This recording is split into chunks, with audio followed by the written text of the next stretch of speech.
il a pu passer le message qu'il souhaitait passer en faisant cette tournée-là. Parce que la tournée, l'objectif principal, c'était en réalité de faire en sorte de sensibiliser les populations à aller se faire enrôler sur la liste électorale. Donc, on va pas, moi je pense qu'on ne peut pas résumer tout le discours, enfin toute l'intervention avec des bouts de phrases ou des bouts de trucs. Le contexte, les autres.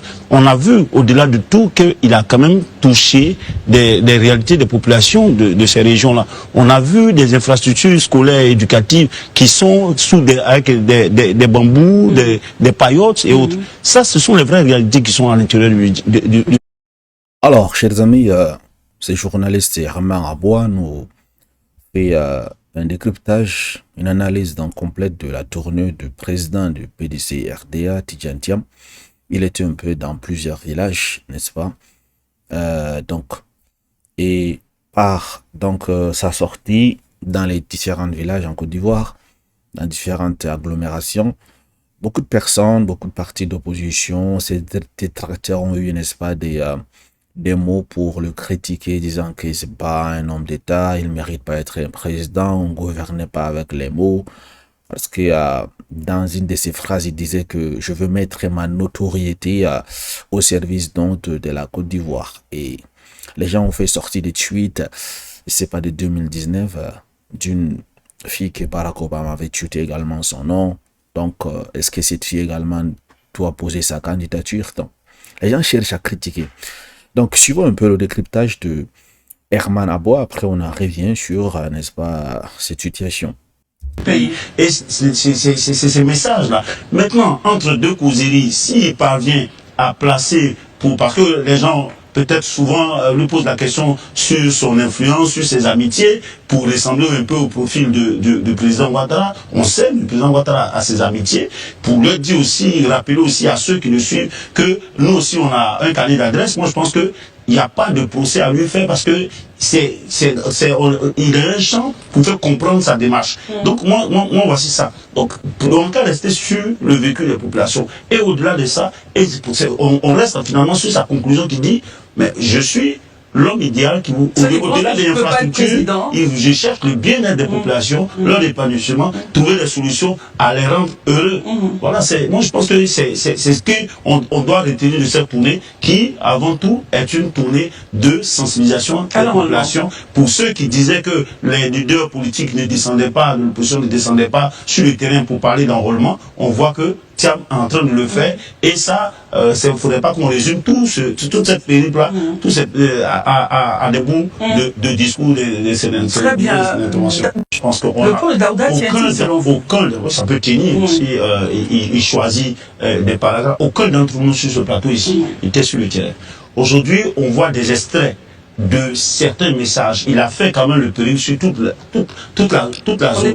Il a passé il a passé des messages. Qu'on le veuille ou pas, on ne sait pas aujourd'hui dans quel contexte il a placé ces gens de causerie, qu'on sait, même les tribuns comme Laurent Gbagbo utilisent souvent ces parades-là. Moi, je pense qu'on ne peut pas faire le procès ou même montrer une certaine incapacité de Tidjane à diriger juste parce qu'il a rappelé sa notoriété, ses réseaux. Et on ne peut pas dire que Tidjane ne connaît pas le pays. Il a été quand même ministre du plan et du développement de la Côte d'Ivoire. Même si la Côte d'Ivoire a changé aujourd'hui, on ne peut pas dire qu'il ne connaît pas le pays. Donc je veux dire que les réalités, surtout que quand il est parti, il est reparti voir ces mêmes réalités qu'il a laissées souvent il y a 20 ou 25 ans. On a vu, aujourd'hui en Côte d'Ivoire, il y a des zones où on a des écoles primaires, des écoles qui sont en paillotte.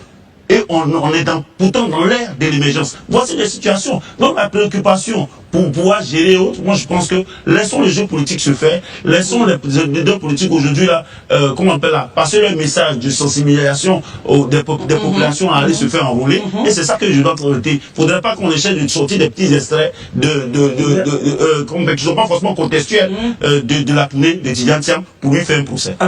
Alors, les gens profitaient donc de la sortie de M. Tidjane Thiam pour le critiquer, au fait. Ils n'ont pas contextualisé les choses. Ils ont, vous savez, à chaque occasion pour faire descendre Tidjane Thiam, ternir son image, dévaloriser cet homme, les gens, ils saisissent dans ces occasions, en fait. Vous savez, actuellement, plusieurs acteurs politiques sont sur le terrain. Mais apparemment, comment dire, la présence de Tidjane Thiam est en train, n'est-ce pas, de faire, comment dire, ombre à la présence des autres acteurs politiques sur le terrain. Et là, ça ne plaît pas trop à certains partis politiques, d'où ils sont en train de critiquer certaines, n'est-ce pas, de ses interventions. Vous savez, lorsqu'il est sur le terrain, après chaque visite, il y a des mots qui sortent de sa bouche. Par exemple, le genre, il a dit que nous sommes là pour prendre le pouvoir. Nous sommes pas là pour blaguer. Nous sommes là pour, par exemple, dernièrement, il a dit, je veux mettre ma notoriété au service de la Côte d'Ivoire. C'est cette phrase qu'il a dit qui a vraiment secoué, n'est-ce pas, certains de ses détracteurs. Est-ce que c'est la notoriété qui dirige un pays? Ils sont en train de poser la question. Est-ce que le pays va être dirigé par la notoriété d'une personne? Ils disent que non, ils sont en train de critiquer. Laissez-moi vous dire, donc, sa présence actuellement sur le terrain est simplement une question de sensibilisation aux gens qui sont reculés un peu, qui ne savent pas comment ça se passe. Il faut que ces personnes s'inscrivent dans l'opération, n'est-ce pas, d'enrôlement sur les listes électorales. C'est d'abord ça la première mission. Et après chaque tournée, chaque village, il est tenu de prononcer quelques discours. Voilà. C'est dans ces discours qui profite pour faire passer ces messages de campagne, de politique. Pourquoi est-ce que vous devrez me voter? Il y a des personnes qui ne connaissent pas Tidjane Thiam dans certaines localités. Il est obligé donc de présenter, je sais pas, le bref nom de son programme. Et c'est dans ces preuves de son programme qui fait sortir que c'est des détracteurs critiques, en fait. Moi, je pense que les critiques, de cette façon, ça insulte, c'est pas un souci. Hein. Le problème, c'est lorsque les gens dépassent les idées pour s'attaquer à la personne, en fait. Ces choses. C'est ça le souci. Traiter une personne de Woubi, ou bien j'en passe, que il n'est pas ivoirien, il est ceci.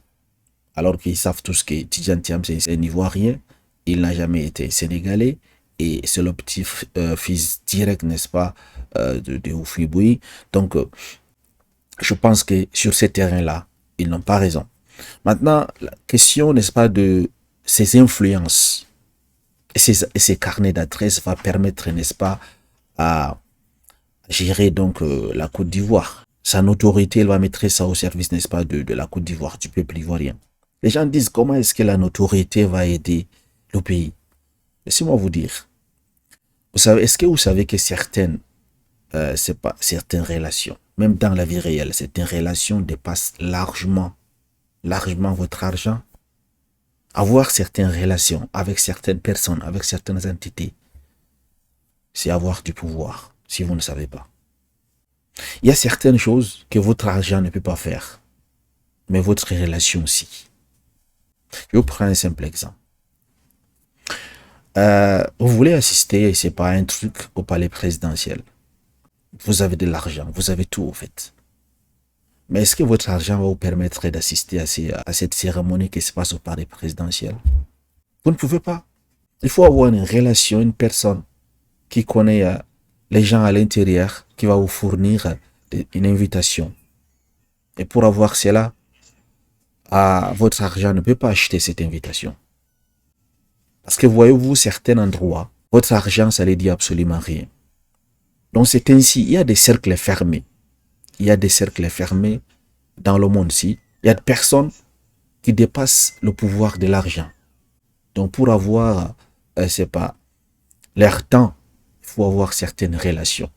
C'est dans ces contextes que Tidjane Thiam est en train de parler, en fait. Donc ces relations peuvent aider la Côte d'Ivoire à pactiser, à signer des coopérations, à apporter, n'est-ce pas, le développement, les échanges industriels, les échanges techniques dans plusieurs domaines. Et c'est de ça qu'il s'agit, en fait. Les gens sont en train de critiquer pour rien. Sauf donc les personnes douées d'intelligence peuvent comprendre ce que Tidjane Thiam a voulu dire par « je veux mettre ma notoriété au service de la Côte d'Ivoire ». Les relations, les gars, ça dépasse l'argent. C'est un pouvoir, si vous ne savez pas. Il faut avoir donc cette notoriété. Et Tidjane Thiam, il possède cela. Et par là, n'est-ce pas, de sa descente sur le terrain. C'est important, en fait. Vous savez, lorsque un acteur politique descend sur le terrain, prend la réalité de ce que les gens vivent, et même s'il n'avait pas conscience de CELAD. C'était pas inclus dans son programme, vous allez voir. Il va ajouter dans son programme.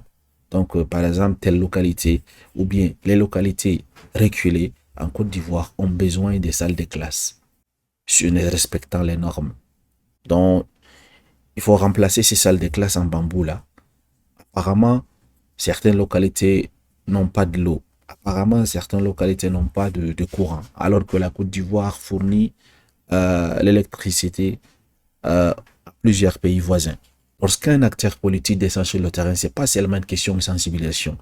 Il va toucher la réalité également. Et il saura comment travailler avec cela une fois au poste du président. C'est comme ça, en fait. Tout ce qu'il est en train de faire, c'est pas un truc au hasard, en fait. Chers amis, je pense que là, vous avez votre futur président de la République. Tidjane Tiampete serait le président de la République de Côte d'Ivoire en 2025. En passant, M. Daouda, ces journalistes-là, pourquoi est-ce qu'il agit comme un enfant sur le plateau de télévision?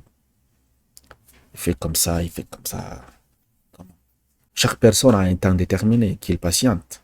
Lorsque l'intervention de M. Herman finira, on va lui passer la parole. C'est comme ça que ça se passe. Pourquoi il se ridiculise comme ça? Un journaliste ne doit pas se comporter de cette façon. Merci la team de m'avoir suivi. Excellente soirée à vous. À très bientôt.